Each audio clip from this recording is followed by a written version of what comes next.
నాగవల్లి వచ్చావా? నీకోసం చీర కూడా తీసిపెట్టాను. త్వరగా చీర మార్చుకొని రామ్మా. ఇప్పుడు చీర మార్చుకొని ఎక్కడికి వెళ్ళాలత్తయ్యా?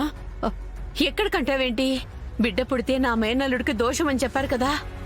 పెద్ద స్వామీజీని కలిసి ఆ గండమేంటో దానికి పరిష్కారం ఏంటో తెలుసుకొని వద్దాం. పంతులు గారు దోషం అన్నారు. నాగవల్లి కంగారు పడిపోయి దానికి పరిష్కారం కనుక్కోవడానికి వెళ్ళింది. తిరిగి ఇంట్లో అడుగు పెట్టేలోపే నువ్వు అప్పుడే పూజలు పునస్కారాలు మొదలు పెట్టేలా ఉండవే. తల్లి లేని బిడ్డవాడు. ఇంతవరకు నా బిడ్డలాగే చూసుకున్నాను వాణ్ణి. ఇప్పుడు గండం అంటే నేనెలా ఊరుకుంటాను? పెద్ద స్వామీజీని కలుస్తాను.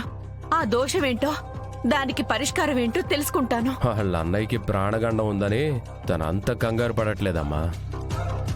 ఏదో సొంత అన్నయ్య చస్తున్నట్టు హడావిడి పడిపోతున్నావెందుకు? మీలాగా కసాయి మనుషులం కాదురా మేము. అయిన వాళ్లకి చిన్న ఆపదొచ్చినా అరక్షణం ఆలోచించకుండా దానికి పరిష్కారం వెతుకుతాం. అవునా వదినా? మా అన్నయ్యకి అంతలా అవమానం జరుగుండాది. కళ్ళల్లో కారం కొట్టారని మా అన్నయ్య మంట మంట అని కేకేస్తే చెంబుడు నీళ్లు కూడా తీసుకొచ్చి ఇవ్వలేదు. వీళ్ళైన వాళ్ళు కాదా ఏంది? విషయం తెలిసి కూడా అడుగుతున్నావెందుకు పాపాలు? మీ అన్నయ్య దేవుడి విగ్రహాలు దోచేసి పాప మూటగట్టుకున్నాడు. అది నా మేనల్లుడు గంగ వేసిన శిక్ష కాదు. ఆ దేవుడే బుద్ధి చెప్పాడు. నాన్న కళ్ళల్లో కారం కొట్టేసి అప్పుడే అంతా అయిపోయిందనుకుంటే ఎలా అమ్మా? ప్రతీకారం తీర్చుకోకుండా ఉంటావా? దేవుడి మీద ప్రతీకారాలు తీర్చుకోలేరు బావా.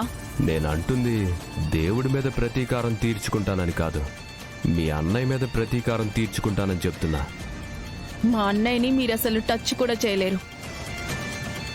మేమెందుకమ్మా? మా మనోడు అప్పుడే మీ అన్నయ్యకి మృత్యు శాసనం రాసినాడు. ఇక మీరు పూజలు పునస్కారాలు మానేసి గంగ మీద ఆశలు వదిలేసుకోండి.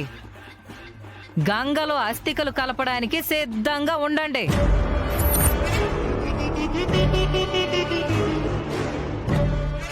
గంగబావుకు ఏమీ కాదు. మా ప్రాణాలు అడ్డు వేసైనా సరే బావని కాపాడుకుంటాం. మీరు మహా అయితే దీపం వెలిగించగలరు గాని భగవంతుణ్ణి చూడలేరు కదా. ఇది కూడా అంతే. వ్రతాలు పూజలు వరకేమీ పని.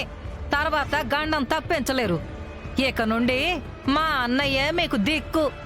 మీ కష్టం చెప్పుకోవడానికి మేనల్లుడే ఉండడు.